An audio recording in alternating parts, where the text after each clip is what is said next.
Hi guys, welcome to Mupalai Training Academy. So guys, இன்னைக்கு நம்ம இந்த வீடியோல எதை பத்தி பார்க்க போறோம்னு பாத்தீங்கன்னா அந்த PC Ultimateல அறிவியல் வினாக்கள் தான். என்ன சார் இந்த வாரமே நீங்க நிறைய வந்துட்டீங்க அப்படின்னு சொல்லிட்டு கேட்கிறது தெரியுது. என்ன பண்றது நம்ம முடிக்கணும்ல, அதனால தான் வந்திருக்கேன். ஸோ போர் அடிக்குதா என்ன? போர் அடிக்காத மாதிரி தான் நான் கிளாஸ் எடுக்கிறேன்னு ஒரு சின்ன நம்பிக்கை நான் வச்சிருக்கேன்.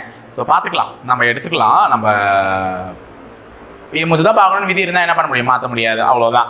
ஓகேவா? ஸோ அதுக்குன்ட்டு என்னால் போயிட்டு பிளாஸ்டிக் சர்ஜரி பண்ணி ஃபேஸ் மாற்றிட்டு வர முடியாதுல்ல. ஸோ ஓகே, சிம்பிளாக முடிச்சு விட்டுருவோம். ஸோ கைஸ், எல்லாருமே இன்ட்ரெஸ்டாக நாட்களை நீங்கள் எண்ணிக்கிட்டு இருக்கீங்க பிசி எக்ஸாமுக்காக. ஸோ எண்ணக்கூடிய நாட்கள் எந்த வகையில் முக்கியமோ அதே வகையில் ரொம்ப முக்கியம் என்னன்னு பார்த்தீங்கன்னா நம்ம படிச்சுட்டு இருக்கிறதும் கூட. ஏன்னா நம்ம படித்தது அன்னைக்கு நம்மளுடைய எனர்ஜியை வந்து ப்ரூஃப் பண்ணி காட்டணும். நான் இவ்வளோ படிச்சிருக்கேன், என்னை டெஸ்ட் பண்ணுறதுக்கு இந்த கேள்விலாம் சப்ப கேள்வி தான் அப்படின்னு சொல்லிட்டு நீ ப்ரூஃப் பண்ணணும். அப்படின்னா நீ எந்த அளவுக்கு ரிவிஷன் பண்ண முடியுமோ அந்த அளவுக்கு நிறைய ரிவிஷன் பண்ணுங்க. ஸோ தோழா டெஸ்ட் பேட்ச் எங்கள் அகாடமிலேருந்து அதுதான் போயிட்டு இருக்கு. ஆல்ரெடி வந்து ஒரு 2 தேர்வுகள் நடந்து முடிஞ்சிட்டு இருக்கும். இந்த நேரத்துக்கு நீங்கள் தான் வந்து கரெக்டாக எழுதணுங்க. அதை பார்த்துட்டு அதை பார்த்துட்டு எழுதும் போது மட்டும்தான் ரிவிஷன் எந்த அளவுக்கு நீ பண்ணியிருக்க அப்படின்றதே தெரியும். நம்மளுடைய அந்த 10 டெஸ்ட் எழுதி முடிக்கும் பொழுது தான். ஸோ நல்லபடியாக படிங்க, நல்ல மார்க்ஸை ஸ்கோர் பண்ணுங்க, நல்ல பாஸ் ஆகிடுங்க, நல்ல வேலைக்கு போயிடுங்க. அவ்வளோதான், எல்லாமே நல்லதே நடக்கட்டும் அப்படின்னு சொல்லிட்டு இன்னையோட வீடியோ நம்ம ஸ்டார்ட் பண்ணிடுவோம். சோ இன்னைக்கு நம்ம பார்க்க போறது அறிவியல் கேள்விகள் தான். அதாவது இயற்பியலும் வேதியியலும் கலந்திருக்கக்கூடிய அறிவியல் கேள்விகள் தான். சரி, போலாமா? முதல் கேள்வி வந்து கூற்று கொடுத்திருக்காங்க. தொடர் இணைப்பு மின்சுற்றில் உள்ள அனைத்து கூறுகளிலும் சம அளவு மின்னோட்டமானது பாயும் அப்படின்னு சொல்லியிருக்காங்க. இரண்டாவது கூற்று வந்து பக்க இணைப்பு மின்சுற்றில் உள்ள அனைத்து கூறுகளுக்கிடையே உள்ள மின்னழுத்தம் சமமாக இருக்கும். அப்போ ஒரு சர்க்கியூட்டை நான் உருவாக்கணும்னா, இப்ப நம்ம வந்து ஒரு டிவி ஆகட்டும், ஒரு வாஷிங் மிஷின் ஆகட்டும், இல்லைன்னா என்ன ஒரு எலக்ட்ரானிக் சர்க்கியூட்ஸ் எடுத்துக்கோ, அதுல வந்து 2 இணைப்பை கண்டிப்பா ஒண்ணு பண்ணணும். ஒண்ணு வந்து பாத்தீங்கன்னா தொடர் இணைப்பு, இன்னொன்னு என்னது பக்க இணைப்பு. அப்ப தொடர் இணைப்புனா தொடர்ச்சியான இணைப்பு. இப்ப ரயில் வண்டியில பாக்குறீங்களா, ஒரு பெட்டியை தழுவி ஒரு பெட்டியை தழுவி ஒரு பெட்டியை தழுவி இன்னொரு பெட்டி போயிட்டே இருக்கு. அப்போ தொடர் இணைப்பு என்றால் ஒரு சர்க்கியூட்ல நீ உருவாக்கும் போது இது ஒரு ரெசிஸ்டர்னு சொல்லுவாங்க. இப்படி நான் தொடர்ச்சியா உருவாக்குறேன்னா அது என்னது? தொடர் இணைப்பு. இதே ரெசிஸ்டன்ஸை நான் பக்கவாட்டுல இணைச்சேன்னா, அதாவது பக்கத்துல இணைச்சேன்னா இப்படி இருக்கும். அது என்னதுன்னு பாத்தீங்கன்னா பக்கவாட்டு இணைப்பு. ஓகேவா? அது என்னது? பக்கவாட்டு இணைப்பு. அப்ப இது தொடர் இணைப்புன்னு ஒண்ணு இருக்கு, பக்கவாட்டு இணைப்புன்னு ஒண்ணு இருக்கு. இது தொடர் இணைப்பு, அது என்னது? பக்கவாட்டு இணைப்பு. பக்கத்துல இணைச்சிருக்கேன். அப்போ தொடர் இணைப்புல இருக்கும் பொழுது எல்லா மின் சுற்றுகளிலும் இது வந்து 3 மின் சுற்று இருக்கு. இது 1, இது 2வது மின் சுற்று, இது 3வது மின் சுற்று. இதுலயும் 3 மின் சுற்று. இது 1, இது 2வது, இது 3வது. ஓகேவா? ஓம்ஸ் லா படி ஒரு கடத்தின் வழியே பாயும் மின்சாரமானது அந்த கடத்தின் இரு புள்ளிகளுக்கிடையே ஏற்படக்கூடிய மின்னழுத்த வேறுபாட்டிற்கு எப்படி இருக்கும்? V = IR ஃபார்முலா சொல்லுவோம்ல, நேர் தகவல் இருக்கும் அப்படின்னு சொல்லிட்டு. அதை தான் இந்த ஓம்ஸ் லா படி நம்ம சொல்றோம். இப்போ நான் இங்க ஒரு கரண்ட் அனுப்புறேன்னு வச்சுக்கோங்க. கரண்ட் அனுப்புறேன்னா இந்த கரண்ட் இங்கேயும் சேமா தான் வரும், இங்கேயும் சேமா தான் வரும். எண்ட் ஆஃப் இந்த கார்னர் இங்கேயும் கரண்ட் சேமா தான் வரும். கரண்ட் ஐன்னு சொல்லுவாங்க. ஓகேவா? கரண்ட் என்ன ஆகும்? சேமா தான் வரும். ஆனா அதே வோல்டேஜ் வந்து பாத்தீங்கன்னா இந்த முதல் ரெசிஸ்டன்ஸ் வழியா போகும்போது இங்க இருக்கக்கூடிய கடத்தினால வோல்டேஜ் வந்து மாறிடும். கொஞ்சம் வோல்டேஜ் வந்து என்ன ஆயிடும்? டிராப் ஆயிடும். திருப்பி இந்த இடத்துக்கு வரும்போது இன்னொரு வோல்டேஜ் வந்து டிராப் ஆயிடும். திருப்பி இங்க வரும்போது வோல்டேஜ் வந்து டிராப் ஆயிடும். அப்போ வோல்டேஜ் மாறிட்டே இருக்கும். ஒவ்வொரு கடத்தி வழியா போகும்போது மின்னழுத்தம் என்ன ஆயிடும் பாத்தீங்கன்னா இதுல கொஞ்சம் குறைஞ்சிடும், இதுல கொஞ்சம் குறைஞ்சிடும், இதுல கொஞ்சம் குறைஞ்சிடும். அப்ப கரண்ட் சேமா இருக்கும். அதெல்லாம் அவங்க சொல்றாங்க, மின் சுற்றில் உள்ள அனைத்து கூறுகளிலும் சம அளவில் மின்னோட்டம் பாயும். மின்னோட்டம் என்பது என்ன? கரண்ட். அப்ப மின்சாரம் சம அளவுல பாயுமானா ஆமா, இது சரி. மின்னோட்டம் வந்து சம அளவுல பாயும். இதே பக்கவாட்டுல நீ இணைச்சிருந்தனா, இங்க நான் கொடுக்கக்கூடிய கரண்ட் இங்க வேற ஒரு கரண்டா போகும், இங்க வேற ஒரு கரண்டா போகும், இங்க வேற ஒரு கரண்டா போகும். அப்படியே கரண்ட் 3 திசைக்கும் பிரியும். அப்ப மேல போறது I1, கீழே போறது I2, இங்க பக்கம் போறது I3ன்னு சொல்லலாம். ஆனா வோல்டேஜ் இதுல என்ன வோல்டேஜ் வருதோ அதே வோல்டேஜ் தான் எல்லாத்துலயும் வரும். ஓகேவா? அப்ப வோல்டேஜ் மாறாது. எங்க மாறும்? கரண்ட் மாறும். அப்ப பக்கவாட்டுல இணைஞ்சா கரண்ட் பிரிஞ்சிடுவான், நேரா இணைச்சா வோல்டேஜ் பிரிஞ்சிடுவான். வோல்டேஜ் தனித்தனியா விழுவான். இந்த ஸ்டேஷன்ல கொஞ்சம் பேர் இறங்கிடுவாங்க, இந்த ஸ்டேஷன்ல கொஞ்சம் பேர் இறங்கிடுவாங்க. ஆனா இது எல்லாமே ஒண்ணா இருக்கு. அப்போ வோல்டேஜ் வந்து ஒரே டிராப் தான் நடக்கும். கரண்ட் மட்டும் என்ன ஆகும்? 3 இடத்துக்கும் பிரியிற மாதிரி மாறிடும். அப்போ பக்க இணைப்புல மின்னழுத்தம் சமமாக இருக்கும். மின் அழுத்தம்னா வோல்டேஜ், வோல்டேஜ் வந்து என்னவா இருக்கும்? சமமா இருக்கும். அப்ப இரண்டாவது கூற்றுமே சரி. சோ ஆன்சர் என்னது? கூற்று 1 மற்றும் 2 ரெண்டுமே சரி. அப்ப இனிமே இதை மறக்க கூடாது. தொடர் இணைப்புல இருந்தா கரண்ட் சேம், பக்க இணைப்புல இருந்தா வோல்டேஜ் சேம். கரண்ட் மின்னோட்டம்னு சொல்லுவோம், வோல்டேஜ் மின் அழுத்தம்னு சொல்லுவோம். ஓகேவா? அடுத்த ரெண்டாவது கேள்வி, மிகவும் வலிமையான இயற்கை காந்தம் எதுன்னு சொல்றாங்க. இயற்கை காந்தம் அப்படின்னு சொல்லிட்டு முதல்ல இயற்கையாவே காந்தங்கள் இருக்கு, நம்மளுமே பார்த்துருப்போம். இயற்கை காந்தம் அப்படின்னு பார்க்கும்போது இந்த பீரோலாம் எங்க சின்ன வீட்டுல நாங்க சின்ன வயசுல இருக்கும் போது ஒட்டி இருப்பாங்க, பீரோல வந்து மேக்னெட்லாம் ஒட்டிருப்பாங்க, அதெல்லாம் வச்சு விளையாடி இருக்கும். ஸோ அப்பெல்லாம் ரேடியோ ஸ்பீக்கர்ஸ்லாம் கூட இந்த மேக்னெட்ஸ் வந்து யூஸ் பண்ணுவாங்க. அது என்னன்னு பாத்தீங்கன்னா மேக்னெடைட், இரும்பினுடைய முக்கிய தாதுக்களாக இருக்கக்கூடிய ஹேமடைட் மேக்னெடைட்னு இருக்கு. ஸோ மேக்னெடைட் எப்படி எழுதலாம்? Fe3O4 Fe3O4 னு எழுதலாம். சோ ஃபெரஸ் ஆக்சைடு தான், ஓகேவா? ஃபெர்ரிக் ஆக்சைடுன்னு சொல்லுவாங்க. ஃபெரஸ்னால இரும்பு, சோ இரும்பு ஆக்சைடு தான். அப்ப இரும்பில் இருந்து கிடைக்கக்கூடிய ஒரு தாது தான் மேக்னெடைட். சோ அந்த மேக்னெடைட் தான் இயற்கை காந்தம், அதுவும் மிகவும் வலிமையான காந்தம்னு இருக்கும். கருப்பு கலர்ல இருக்குமா துகள்களா, சோ அதெல்லாம் என்னெல்லாம் உடைச்சு கூட தூளா எவ்வளவு தூள் ஆகறாலும் எல்லா தூளையும் ஈர்க்க முடியும். அப்பெல்லாம் நாங்கெல்லாம் என்ன பண்ணுவோம், அதை உடைச்சி என்ன பண்ணுவோம், பேப்பர்ல போட்டுட்டு இப்படி பின்னாடி கீழே காந்தகத்தை வச்சு, பேப்பர் கீழே காந்தகத்தை வச்சு அது அப்படியே நவரும், அது ஒரு மாதிரி இருக்கும் பார்க்கறதுக்கே நல்லா. சோ அந்த மாதிரி எல்லாம் விளையாடி இருப்போம். மேக்னெடைட், ஓகேவா? அடுத்தது MRI, மேக்னெட்டிக் ரிசோனன்ஸ் இமேஜிங். முதல்ல இதனுடைய விரிவாக்கமும் தெரிஞ்சுக்கோ. MRI, M னா மேக்னெட்டிக், R னா ரிசோனன்ஸ், I னா இமேஜிங். மேக்னெட்டிக் ரிசோனன்ஸ் இமேஜிங் அப்படின்னு சொல்லக்கூடிய ஸ்கேன்ல எதை பயன்படுத்துறாங்க அப்படின்னு சொல்லிட்டு கேக்குறாங்க. மேக்னெட்டிக் ரிசோனன்ஸ் இமேஜிங் ஸ்கேன்ல என்னத்தை பயன்படுத்துறாங்க அப்படின்னு பார்க்கும்போது மின்காந்தத்தை பயன்படுத்துறாங்க. எந்த வகையான காந்தம்ன்றது இருக்குமா, சட்ட காந்தமா, இயற்கை காந்தமா, மேக்னெடைட்டா, மின்காந்தமான்னு கேக்குறாங்க. மின்காந்தத்தை பயன்படுத்துறாங்க. அது என்ன சார் மின்காந்தம் அப்படின்னு சொல்லிட்டு பாத்தீங்கன்னா, சாதாரண ஒரு கம்பி சுருள் தாமா இருக்கும், சாதாரண ஒரு கம்பி சுருள். இந்த கம்பி வழியா நான் மின்சாரம் கரண்ட் அனுப்புறேன்னு வச்சுக்கோங்க. இந்த கம்பி என்னவா மாறும்னு பாத்தீங்கன்னா கந்தகமா மாறும், அதாவது காந்தமா மாறும், ஓகேவா? மேக்னெட்டா மாறும். அப்ப நான் ஒரு கரண்ட் அனுப்புறது மூலமா இது மேக்னெட்டா மாறுறதுனாலதான் அதுக்கு பேர் எலக்ட்ரோ மேக்னெட் அப்படின்னு சொல்லக்கூடிய மின்காந்தம். அதாவது மின்சாரத்தை செலுத்துவதன் மூலமாக அது என்னவா மாறுது, காந்தமா மாறுது. அப்ப இது மின்காந்தம் அப்படின்னு சொல்றாங்க. இதை ஏன் சார் MRI யூஸ் பண்றாங்க? நம்மள என்ன அட்ராக்டா பண்றாங்க அப்படி, நமக்கே ஏதோ ஒரு நோய் இருக்குதுன்னா ஸ்கேன் பண்ணதுக்கு போறோம், அது என்ன அட்ராக்டா பண்றாங்கன்னா தெரிஞ்சு வச்சுக்கோங்க. நல்ல விஷயம், 4 விஷயத்தை. இது எதுக்காக நம்மளுக்கு MRI ஸ்கேனிங்ல யூஸ் பண்றாங்கன்னா, MRIல ஸ்கேன் பண்ணும்போது ஒரு ரே நம்ம உடலுக்குள்ள ஊடுருவிதான் நம்மளுடைய உடல் உறுப்புகளை என்ன ஆக போகுது, படம் பிடிச்சு காமிக்க போகுது. அப்படி படம் பிடிச்சு காமிக்கும் பொழுது நம்ம அந்த ரேவை நம்ம உடலுக்குள்ள ஊடுருவ செய்யும் பொழுது அதில் உள்ள புரோட்டான்கள் என்ன ஆகும்னு பாத்தீங்கன்னா, நம்ம உடலுக்குள்ள ஊடுருவின உடனே பிரிய ஆரம்பிக்கும். அந்த புரோட்டான்ஸ் என்ன ஆரம்பிக்கும், பிரிய ஆரம்பிக்கும், ஓகேவா? புரோட்டான்கள் வந்து பிரியும். அந்த புரோட்டான்களை பிரியாம நேராக ஒரே லைன்ல வந்து அலைன் பண்றதுக்கு தான் எது யூஸ் ஆகுதுன்னு பாத்தீங்கன்னா இந்த மேக்னெட் யூஸ் ஆகுது. அப்ப இந்த 2 மேக்னெட்டும் ஒரு மனிதனை இப்ப இது உள்ள நுழைக்கும் போது என்ன ஆகும்னு பாத்தீங்கன்னா, இந்த ரே இப்படி போகுதுன்னா புரோட்டான் எங்க வேணா போலாம், புரியுதா? புரோட்டான் எங்க வேணா போலாம்.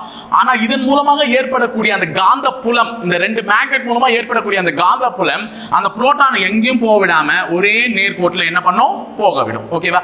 இதுக்காக தான் MRI ஸ்கேனிங்ல என்னத்தை யூஸ் பண்றாங்க, மேக்னெட்ஸ். அதுவும் எந்த மேக்னெட்ஸ் யூஸ் பண்றாங்க, மின்காந்தத்தை. மின்சாரத்தை செலுத்துவதன் மூலமாக காந்தமாக மாறப்படுகிறது, ஓகேவா? சோ இப்போ தெரிஞ்சுக்கோங்க, MRI என்ன, மேக்னெட்டிக் ரிசோனன்ஸ் இமேஜிங். பேர்ல இருக்கு மேக்னெட்டிக், மின்சாரம், மின்சார காந்தம், ஓகேவா? சோ இது தெரிஞ்சுக்கிட்டீங்க. இப்போ நான் ஒரு क्वेश्चन கேட்கட்டுமா? புரோட்டானை உருவாக்கியவர் யார், கண்டுபிடித்தவர் யார்? புரோட்டானை கண்டுபிடித்தவர் யார், உருவாக்கினவர்ல கண்டுபிடித்தவர் யார்? மறக்காம கமெண்ட் பாக்ஸ்ல கமெண்ட் பண்ணிட்டு போங்க. சோ 4வது கேள்வி வந்து வாக்கியம் 1 வாக்கியம் 2ன்னு சொல்லிருக்காங்க. துருவ துணைக்கோள்களை செலுத்தும் வாகனம் PSLV ஆகும், புவிநிலை துணைக்கோள்களை செலுத்தும் வாகனம் GSLV ஆகும் அப்படின்னு சொல்லிட்டு கேக்குறாங்க. முதல்ல இந்த PSLV GSLV இவங்கன்னா என்னன்றது தெரிஞ்சுக்கோ. ஏன்னா இதை வச்சு நம்ம கரண்ட் அஃபேர்ஸும் கொஞ்சம் தெரிஞ்சுக்க போறோம். சோ PSLVனா போலார் சேட்டிலைட் லான்ச் வெஹிக்கல். இதுக்குமே எக்ஸ்பான்ஷன் தெரிஞ்சுக்கோங்க. Polar satellite launch vehicle. GSLVனா geo synchronous satellite launch vehicle. Geosynchronous satellite launch vehicle. So என்ன சார் இது ரெண்டுத்துக்குமே வித்தியாசம் அப்படின்னு பாத்தீங்கன்னா, இந்த PSLVல நீ அனுப்பக்கூடிய அனைத்து செயற்கைக்கோள்களுமே பூமியை விட்டு சிறிது தொலைவில் மட்டுமே நிலைநிறுத்தப்படும். அதாவது பூமியில இருக்கக்கூடிய வெதர் மானிட்டரிங், இப்ப மழை வருது அப்படின்னு எதுக்கு சும்மா சொல்லிடுவாங்களா? அந்த சேட்டலைட் நமக்கு சொல்லுது மழை வர்றதுக்கான வாய்ப்புகள் இருக்கு, மேகங்கள் கிளவுட்ஸ் ஃபார்ம் ஆகுது அப்படின்னு சொல்லிட்டு சேட்டலைட் நமக்கு சொல்லுது. அந்த மாதிரி வெதர் மானிட்டரிங் சேட்டலைட்ஸ், அந்த வெதர் அதாவது புவியினுடைய சூழல்களை கண்காணிப்பதற்காக, தட்பவெட்ப சூழல்களை கண்காணிப்பதற்காகவும் பூமிக்கு அடியில் என்னென்ன பொருட்கள்லாம் இருக்கு, பெட்ரோல் எவ்வளவு ஆழத்துல இருக்கு, எண்ணெய் எவ்வளவு ஆழத்துல இருக்கு, இதெல்லாம் கண்டுபிடிக்கிறதுக்காகவும் பயன்படுத்தக்கூடிய சேட்டலைட்ல எல்லாம் நீ அனுப்புற, விண்வெளிக்கு அனுப்புறேன்னா அதெல்லாம் எது மூலமா அனுப்புவேன்? PSLV மூலமா அனுப்புவேன். பூமியை தாண்டி ரொம்ப தொலைவுக்கு, அதாவது நிலவை ஆராய்ச்சி பண்றதுக்கு அனுப்புற, சூரியனை ஆராய்ச்சி பண்றதுக்கு அனுப்புற, மனுஷனை வச்சு அனுப்புற, அதே செவ்வாய் ஆராய்ச்சி பண்றதுக்கு அனுப்புற. அப்படி அனுப்புறது என்னன்னு பாத்தீங்கன்னா GSLV, ஜியோ சிங்க்ரனைஸ். அப்ப பேர்ல போலார்னு இருக்கு. போலார்னாலே என்னது? துருவம். போலார் பியர் அப்படின்னு சொல்லுவாங்க, துருவ கரடி, பனிக்கரடி அப்படின்னு சொல்லுவாங்க. அந்த போலார் பியர்ன்றாங்க. அப்ப துருவ துணைக்கோள்கள்னாலே இது PSLV, polar satellite launch vehicle. அதுதான் என்ன பண்ணுது? நிலை நிறுத்துது. இது ஜியோனாலே புவி. அப்ப புவியை சார்ந்த நிலை இருக்கக்கூடிய துணைக்கோள் அப்படின்னு சொல்றாங்க. அப்ப அது GSLV. அப்ப இரண்டுமே என்னதுன்னு பாத்தீங்கன்னா சரிதான். அப்ப கூற்று 1 மற்றும் 2 ரெண்டுமே சரியான ஒன்று. இப்ப இதுல நீ தெரிஞ்சுக்க வேண்டிய ஒரு முக்கியமான விஷயம் என்ன தெரியுமா? நம்ம 2 சேட்டலைட்டை இப்ப அனுப்ப போறோம். அதை பேஸ் பண்ணி தான் நமக்கு கரண்ட் அஃபேர் क्वेश्चंस கேட்டுட்டு இருக்காங்க. சந்திராயன் போச்சு, சந்திராயன்ல நிலவுல வந்து நம்ம கால் பதிச்சிட்டோம். இந்தியா வந்து முதலில் தென் துருவத்தில் கால் பதித்த ஒரு நாடும் கூட. சோ நமக்கு முன்னாடி 3 நாடு இருந்துச்சு, நம்ம 4வது நாடா நிலவுல வந்து கால் பதிச்சிட்டோம். சோ நம்ம அந்த சந்திராயன் 3ல இறங்கக்கூடிய லேண்டரோட பேர் என்ன? அதாவது சந்திராயன் 3ல போய் கால் பதிச்சோம்ல, அந்த லேண்டரோட பேர் என்னன்னு பாத்தீங்கன்னா, ஆக்சுவலா லேண்டரோட பேர் வந்து விக்ரம். ரோவர் ஒன்னு வந்துச்சுல முதல்ல, அதை வந்து இறக்கிறதுக்கு தடை பதிச்சு. அந்த ரோவரோட பேர் என்னன்னு பாத்தீங்கன்னா பிரக்யான். அப்ப ரோவர் வந்து பிரக்யான், லேண்டர் வந்து என்னது? விக்ரம். சோ இதே நேரத்தில் நமக்கு இன்னொரு क्वेश्चन என்ன கேட்கலாம்னா, சூரியனை ஆராய்ச்சி செய்வதற்காக நம்ம அனுப்பப்பட்ட கோள், அந்த துணைக்கோள், செயற்கைக்கோள்னு சொல்றோம்ல, அது என்னன்னு பாத்தீங்கன்னா ஆதித்யா L1. இப்பத்துக்கு வந்து சூரியன் ஆராய்ச்சி பண்றதுக்கு முதல்ல இந்தியா வந்து என்ன பண்ணிருக்கு? முயற்சி எடுத்திருக்கு. சோ அதன் மூலமா அனுப்பப்பட்டது என்னன்னு பாத்தீங்கன்னா Aditya L1. So Aditya L1 தான் அனுப்பிச்சு இப்போ வந்து சூரியன் கிட்ட எல்லாம் போறது இல்ல, ரொம்ப தொலைவுல இருந்து தான் சூரியனுடைய நடுநிலை புள்ளியான அந்த புள்ளியை வச்சு ஆராய்ச்சி பண்ண போறாங்க. சூரியன்ல என்னெல்லாம் இருக்கு, என்னெல்லாம் மாற்றம் நடக்க போகுதுன்னு சொல்லிட்டு. அப்ப ஆதித்யா L1 இது ஞாபகம் வச்சுக்கணும். இதை எது மூலமா தான் அனுப்பிச்சிருப்பாங்க? கண்டிப்பா GSLV மூலமா தான் அனுப்பிச்சிருப்பாங்க. ஏன்னா PSLV மூலமா அனுப்ப முடியாது, அது தெரிஞ்சுக்கோங்க. நெக்ஸ்ட் இன்னொரு விஷயம் இருக்கு. அது என்னன்னு பாத்தீங்கன்னா ஆதித்யா L1 பத்தி சொல்லிட்டோம். இன்னொன்னு ககன்யான் அப்படின்னு சொல்லக்கூடியது. இந்த ககன்யான் என்பது இந்தியாவினுடைய முதல் வெற்றிகரமான ப்ராசஸ். யார் அனுப்ப போறாங்க? மனிதர்கள் அனுப்ப போறாங்க. மனிதர்களை வந்து ஒரு செயற்கைக்கோள் மூலமா என்ன பண்ண போறாங்க? அனுப்ப போறாங்க. இதுவரையும் அந்த மாதிரி மேன்மேட் மிஷன் வந்து நம்ம வந்து என்ன பண்ணதில்லை, கண்டிப்பா ட்ரை பண்ணதில்லை இந்தியா இதுவரையும். இது ஃபர்ஸ்ட் ப்ராஜெக்ட் ககன்யான். அதாவது 2023 இறுதியிலயோ அல்லது 2024 தொடக்கத்திலேயோ அனுப்புறதா சொன்னாங்க. 2023 உடைய இது நெருங்கிடுச்சு, இன்னும் செய்யல. மேபி 2024 இது நடந்துருச்சுன்னா இந்தியா உலக நாடுகளை மறுபடியும் ஒரு திரும்பி பார்க்க வைக்கும். ஓகேவா? சோ அடுத்தது 5வது கேள்வி என்னன்னா, ராக்கெட் மனிதர் என்று அழைக்கப்படுபவர் யாருன்னு கேட்கிறாங்க. இது எல்லாருக்குமே தெரிஞ்ச क्वेश्चन. ஆனா இது மூலமா சில பேர் குழம்புவாங்க. சோ ராக்கெட் மனிதர் என்று அழைக்கப்படக்கூடியவர் முனைவர் கைலாசம் வடிவு சிவன் அவர்கள் தான். இவர் ஏன் ராக்கெட் மனிதர் என்று அழைக்கப்படுகிறார் என்றால், இவர் இஸ்ரோ தலைவராக பொறுப்பேற்று இருந்த சமயத்துல தான் நிறைய ராக்கெட்டுகளை என்ன பண்ணிருக்காங்கன்னு பாத்தீங்கன்னா விண்ணில ஏவி இருக்காங்க. அப்ப இவருடைய தலைமையின் கீழ் வந்து அதிகப்படியான ராக்கெட்டுகள் விண்ணில் ஏவப்பட்ட ஒரு காரணத்தினாலதான் இவருடைய பெயர் என்னவென்று அழைக்கப்பட்டுள்ளது? ராக்கெட் மனிதர் என்று அழைக்கப்பட்டுள்ளது. அப்ப இது எல்லாருக்குமே தெரியும். ராக்கெட் மனிதர் என்று அழைக்கப்படக்கூடியவர் முனைவர் கைலாசம் வடிவு சிவன். இதே முனைவர் APJ அப்துல் கலாம் ஐயா அவர்கள் நமக்கு தெரியாததா? நம்ம தமிழ்நாட்டை நல்ல தலைநிமிர செய்தவர் அற்றே. இவங்க எல்லாருமே தமிழ் ஆளுங்க தான், விக்ரம் சாராபாயை தவிர. ஆனா இவங்க எல்லாருமே நம்ம தமிழ் ஆளுங்க தான். அதுல அப்துல் கலாம் ஐயா அவர் எந்த அளவுக்கு பெருமையை நமக்கு கூட்டி கொடுத்திருக்காரு அப்படின்னு பாத்தீங்கன்னா, இவருடைய பெயரை முதல்ல தெரிஞ்சுக்கும். ஏவுகணை நாயகன். என்னது? ஏவுகணை நாயகன். இதுவுமே நாளைக்கு கன்ஃபியூஸ் பண்ற மாதிரி நம்மள கேட்கலாம். இவருடைய பத்திரிகைகள்ல ஒரு ஆகச்சிறந்த பத்திரிகை என்ன? அக்னி சிறகுகள். அதுவும் தெரிஞ்சு வச்சுக்கோங்க.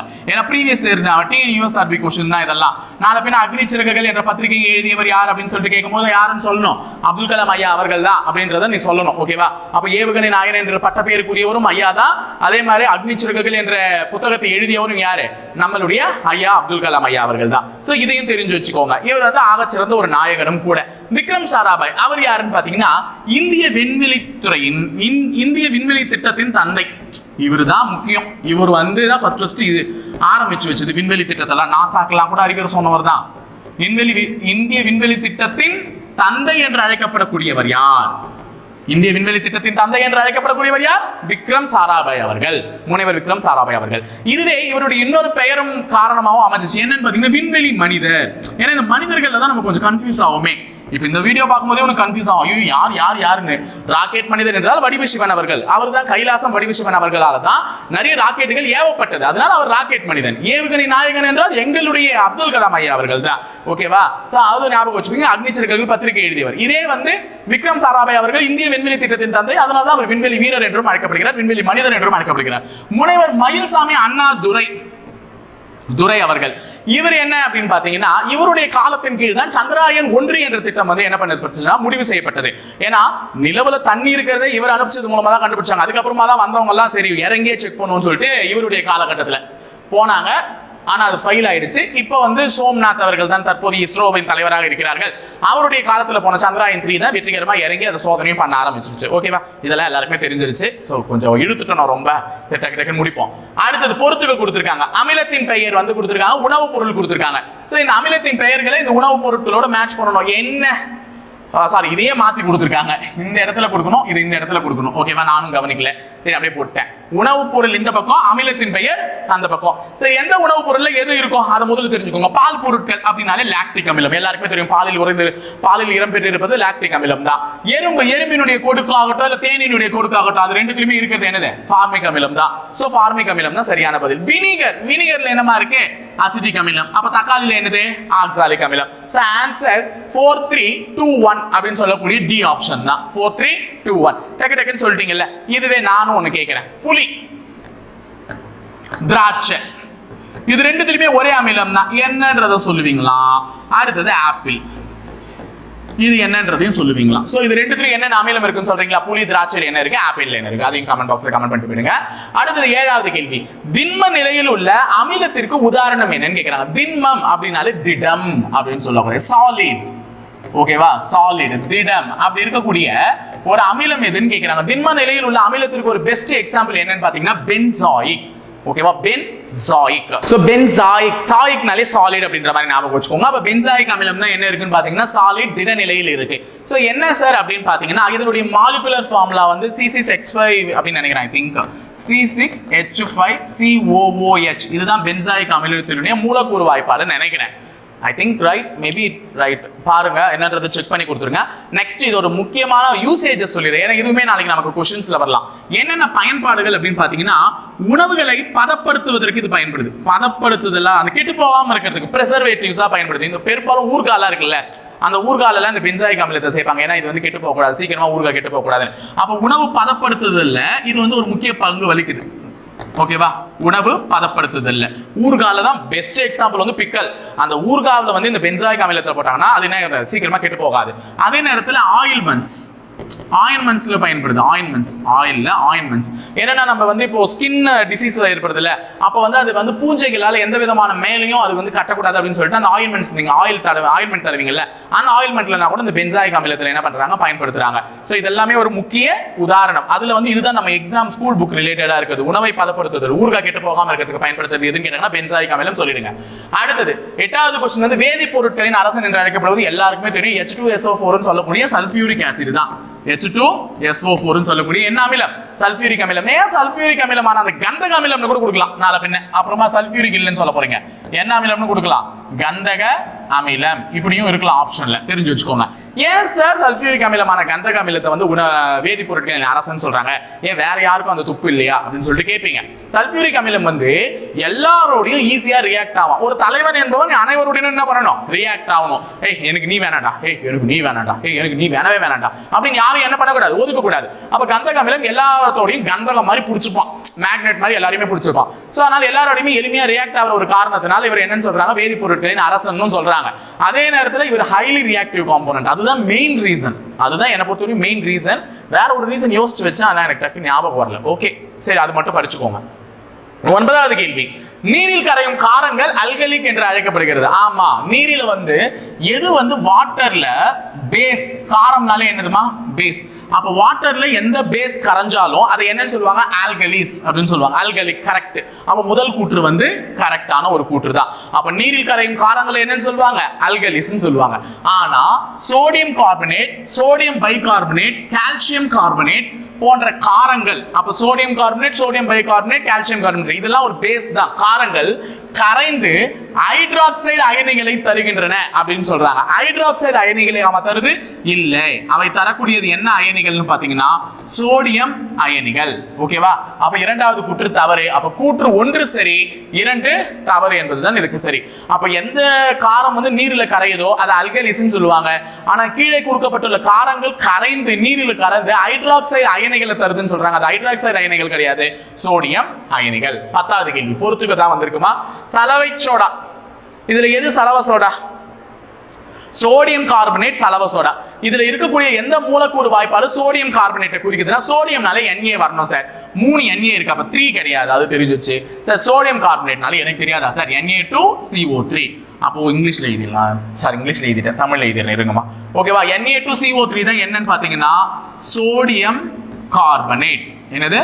Sodium carbonate. இது எதுக்கு சம்பந்தப்பட்டிருக்கு? சலவை சோடா. சலவை சோடாக்கு சம்பந்தப்பட்டது என்னது? சோடியம். அதே மாதிரி சமையல் சோடா எதுன்னு பாத்தீங்கன்னா சோடியம் பைகார்பனேட். சமையல்ல யூஸ் பண்ணக்கூடிய சோடா சோடியம் பைகார்பனேட். ஓகேவா? அப்போ முதலுக்கு வந்து 2, இரண்டாவதுக்கு வந்து 1. எந்த ஆப்ஷனு? சி. முடிஞ்சிருச்சு. இப்போ இதுக்கு காஸ்டிக் சோடா இல்ல எரி சோடான்னு என்ன சொல்லுவாங்கன்னா எரி சோடா அல்லது காஸ்டிக் சோடா என்னன்னு சொல்லுவாங்க? Sodium sodium hydroxide. Sodium hydroxide அப்படின்னு சொல்லக்கூடிய NaOH தான் சொல்லுவாங்க. ஓகேவா? இந்த சோடியம் ஹைட்ராக்சைடு தான் எதுன்னு பாத்தீங்கன்னா இந்த துணி சோப்புன்னு சொல்லுவோம்ல, துணி சோப்பெல்லாம் தயாரிக்கிறதுக்கு பயன்படுவாங்க. அதாவது வன் சோப்புன்னு சொல்லுவீங்க. தமிழ்ல என்ன சொல்லுவீங்க? வன் சோப்பு.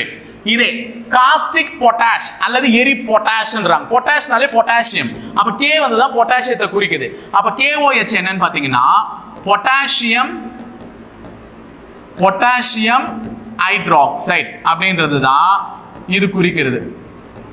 பொட்டாசியம் ஹைட்ராக்சைடு KOH குறிக்குது. இது எதை தயாரிக்கிறதுக்கு பயன்படுதுன்னா மென் சோப்பு. அப்ப அது வன் சோப்பு, இது மென் சோப்பு. மென் சோப்புனா நம்ம குளிக்கிறதுக்கு யூஸ் பண்றோம்ல அது. அப்ப பொட்டாசியம் ஹைட்ராக்சைடு மென் சோப்பு, துணி சோப்பு கண்டுபிடிக்கிறதுக்கு வந்து வன் சோப்பு, அதை வந்து சோடியம் ஹைட்ராக்சைடு சொல்லுவாங்க. அது NaOH, இது KOH. சமையல் சோடாவை என்னன்னு சொல்லியிருக்காங்க? NaHCO3 sodium bicarbonate, Na2CO3 sodium carbonate, அது வந்து சலவை சோடா. ஓகேவா? மேட்ச் தி ஃபாலோவிங்ல மேட்ச் பண்ணிட்டு அந்த மாலிகுலர் ஃபார்முலாக்கு ஏற்ற இதுவும் தெரிஞ்சுக்கிட்டோம். அடுத்தது மெத்தில் ஆரஞ்சு காரத்தில் கார கரைசலில் தரும் நிறம். இது நமக்கு இப்ப எஸ்ஐல கூட கேட்டிருந்தாங்க, அது ரிலேட்டடா எல்லாமே தெரிஞ்சுக்கணும். மெத்தில் ஆரஞ்சு, மெத்தில் ஆரஞ்சு எழுதி வச்சுக்கோங்கம்மா. ரெண்டுத்தையுமே சொல்லிடுறேன். மெத்தில் ஆரஞ்சு அமிலத்துல கரையும், வேற எதுல கரையும்? காரத்துல கரையும். அப்போ அவங்க நம்மள கேட்டிருக்கிறது காரத்துல என்ன நிறத்தை தரும் அப்படின்னு பாத்தீங்கன்னா மஞ்சள் நிறத்தை தரும். சோ ஆன்சர் வந்து என்னது? மஞ்சள். அப்ப மெத்தில் ஆரஞ்சு வந்து காரத்துல கரைஞ்சா என்னது? மஞ்சள். அமிலத்துல கரைஞ்சா என்ன நிறத்தை தரும்னா சிவப்பு. அமிலத்தை கரைஞ்சா என்ன நிறம் தரும்? சிவப்பு. ரெண்டுமே தெரிஞ்சுக்கோங்க. அப்ப மெத்தில் ஆரஞ்சு எடுத்துன்னு போய் ஒரு பேசிக் சொல்யூஷன் காரத்துல விட்டனா அது என்ன நிறத்தை தரும்? மஞ்சள். இதே வந்து அமிலத்துல கரைஞ்சா அது என்ன நிறத்தை தரும்? சிவப்பு. இதே பெனாப்தலீன், பெனாப்தலீன் அப்படின்னு இன்னொரு இண்டிகேட்டர் இருக்கு. நிறங்காட்டிகள் இன்னொரு நிறங்காட்டி இருக்கு. மெத்தில் ஆரஞ்சு ஒரு நிறங்காட்டினா அதாவது அமிலமா கொடுக்கப்பட்டது அமிலமா காரமா கண்டுபிடிக்கிறதுக்கு 2 நிறங்காட்டிகள் பயன்படுத்தப்படுகின்றன. ஒரு மெத்தில் ஆரஞ்சு, இன்னொன்னு என்னது? பெனாப்தலீன். மெத்தில் ஆரஞ்சு வந்து நீ விட்டுட்டு அது மஞ்சள் நிறத்துல மாறுச்சுன்னா அது காரம்னு சொல்லிட்டு போயிடுவேன். இதே நீ விட்டுட்டு அது சிவப்பு நிறத்துல மாறுச்சுன்னா அது ஆசிட்பா அப்படின்னு சொல்லிட்டு போயிடுவேன். இது பெனாப்தலீன் அமிலம், பெனாப்தலீன் காரம். அப்போ பெனாப்தலீன் வந்து நீ அமிலத்துல விட்டனா நிறமற்றது, எந்த நிறத்தையும் கொடுக்காது. அப்ப நிறமற்றது எவ்வளவு ஊத்தினாலும் நிறமே வரல சார் அப்படின்னா அது அமிலம். காரமா இருந்துச்சுன்னா அது என்னவா இருக்கும்? இளஞ்சிவப்பு. காரமா இருந்தா என்னவா இருக்கும்?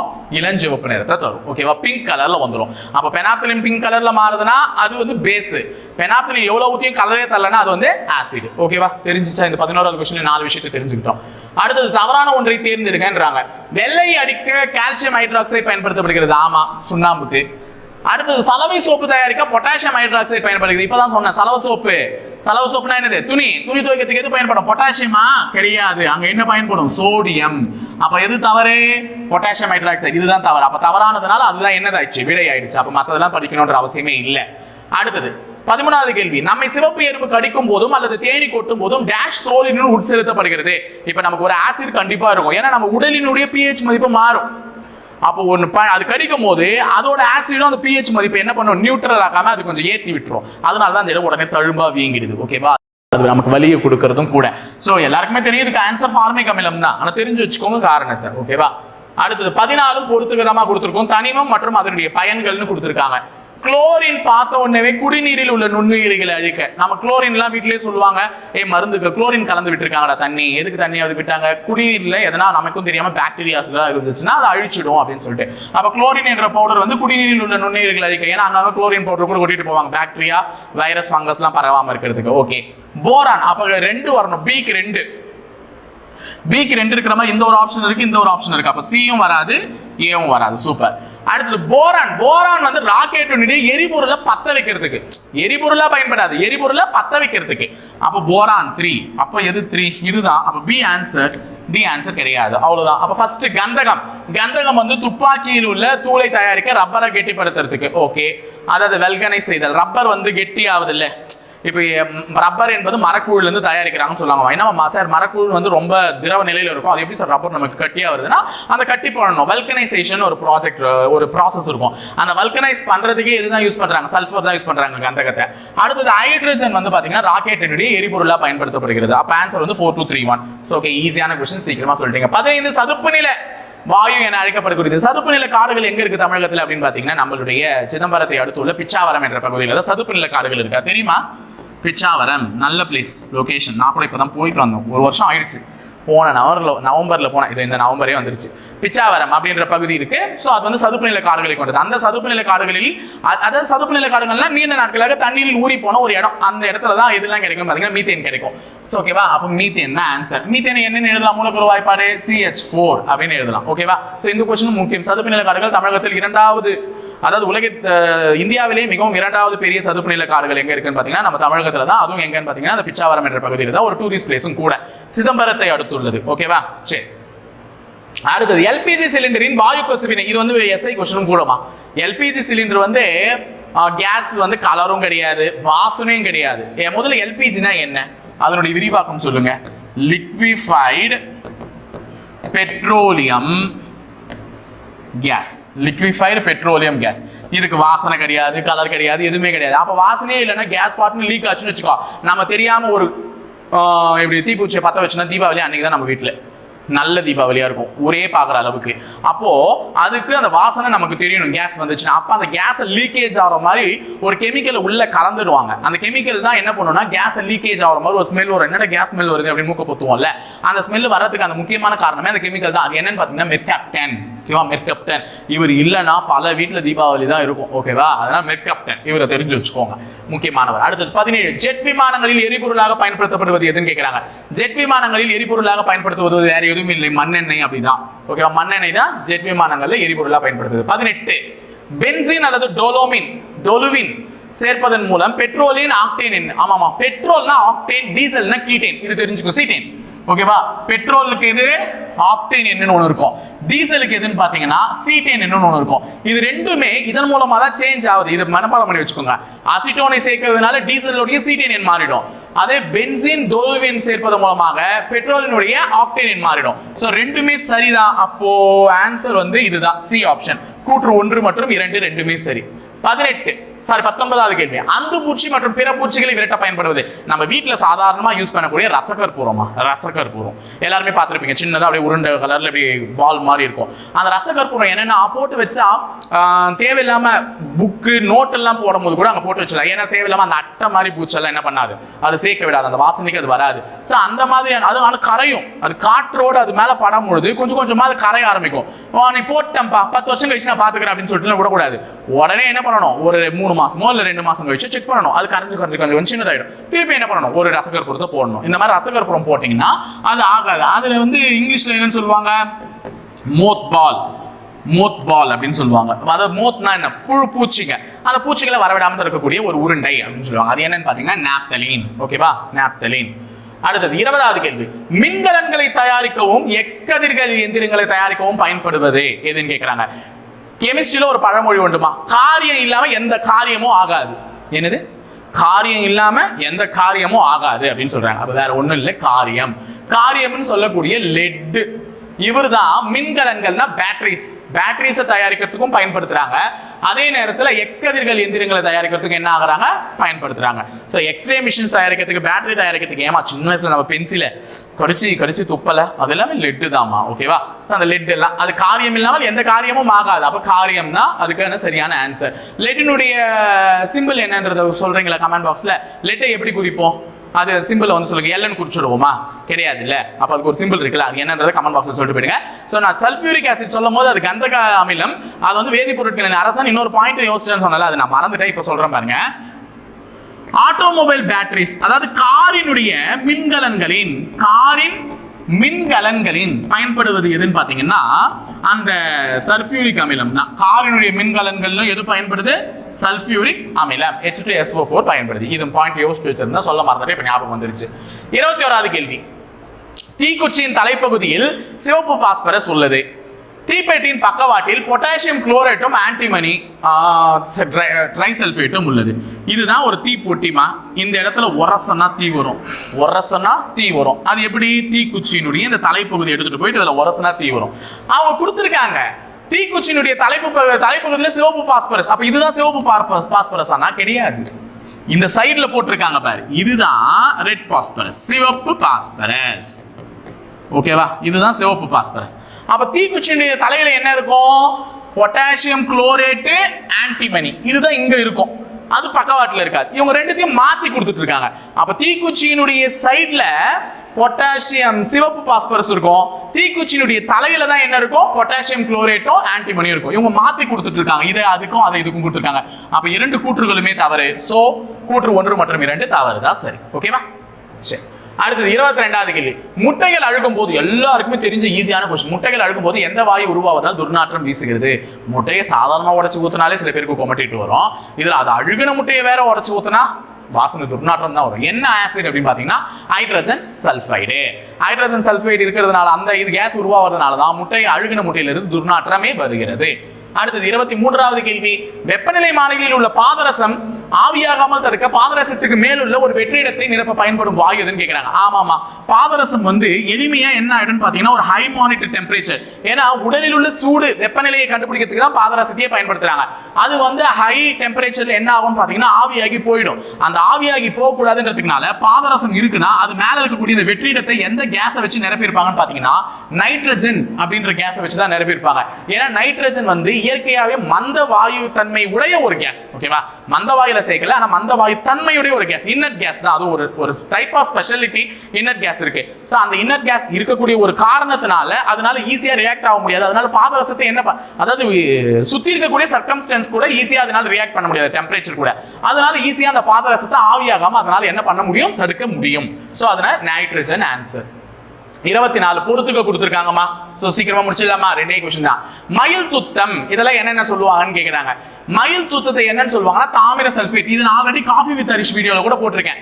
மயில் துத்தத்தை என்னன்னு சொல்லுவாங்க? தாமிர சல்பேட். பச்சை துத்தத்தை என்னன்னு சொல்லுவாங்க? இரும்பு சல்பேட். அப்ப 2 1 ன்னு வரணும். 2 1 ன்னு ரெண்டு ஆப்ஷன் இருக்குமா? அப்ப டியும் கிடையாது, ஏவும் கிடையாது. அடுத்தது விட்ரியால் எண்ணெய் என்னன்னு சொல்லுவாங்க? கந்தக அமிலம் H2SO4. இப்பதான் H2SO4 பத்தி பார்த்தோம். கார் பேட்டரியிலும் பயன்படுது, வேதிப்பொருட்களின் அரசமும் சொல்றாங்க.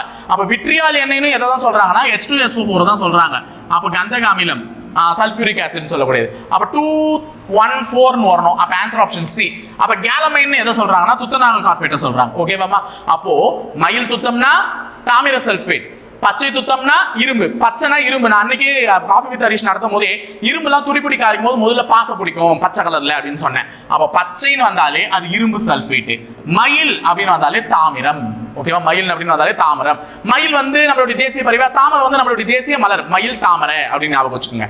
மயில் சல்பேட், சரி மயில் துத்தம், தாமிர சல்பேட் ப்ளூ கலர்ல இருக்கும். ஆனா மயில் துத்தம். விட்ரியால் என்னன்னா H2SO4, கேலமைன்னா துத்தநாக கார்பேட்.